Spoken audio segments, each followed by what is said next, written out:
So here's my next point, and I'm going to tell you now, it's going to mess you up because I'm still reeling with it myself. The next point is to accept what God allows. I know, let that sink in for a minute. Accept what God allows. That's I don't know about y'all. Maybe that's just me. Maybe I'm the only one that looks at that and says, that's ugly. Because when you're in the midst of pain and suffering, you mean to tell me, God, that I need to accept what you are allowing in my life right now? Yes, because my grace is sufficient. No, hold on. You don't seem to understand what I'm going through. I want out of this thing. I know I said thing, T-H-A-N-G.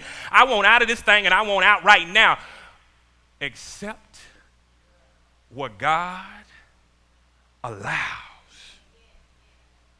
Accept what God permits.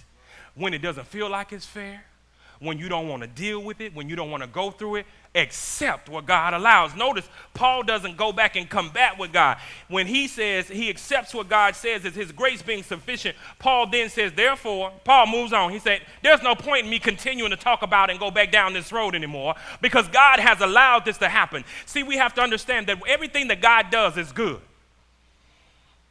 Only 2 people in here believe that? Everything that God does is good. Do we agree? God never ever does anything wrong. Do we agree? God is all-knowing, all-powerful, and is all-present. Is that right? Therefore, if God allows something to happen in my life, then he himself has determined that whatever it is, I am able to bear it under his power and under his might. Therefore, I need to accept what God allows. Too often we are in this vein of not accepting what God allows, and we're too busy fighting the circumstances and trying to fight God at the same time, and we are tired, we are worn out, we are depressed, and we are done. If we would just accept what God allows and accept his sufficient grace, we would have the ability to endure the unbearable. Paul says, there ain't no point in me going back and talking about that because that's not going to change. That's not going to change. Think about it in your own life. Some situations that you're in, some situations that you face, you can't do anything about them. You can try all that you want to. You can try to change it. You can try to flip the script. You can try to get out of it. But at the end of the day, you can't do a single solitary thing to change it. The only thing you can do is to accept that God has allowed it and to seek his sufficient grace to be able to endure whatever you're dealing with. Now, that's a powerful message when you think about it. And so Paul says, you know what, I'd rather. Now, you got to think about something. Paul had come to a very unique place in his relationship with God. You got to think about this for a second. Paul says, I'd rather deal with affliction. I'd rather have affliction.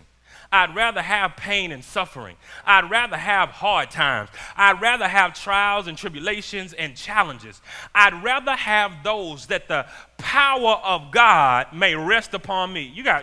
That's a powerful statement. When you say, I'd rather have affliction, fill in the blank with whatever you want to about suffering in your life. I'd rather have this disease. I'd rather have this heartbreak. I'd rather have this heartache. I'd rather have this burden. I'd rather have whatever it is that the power of God may be seen and it may rest upon me than to not have him. That's a very powerful statement because oftentimes we want God and something else. Paul is saying, I want God, period.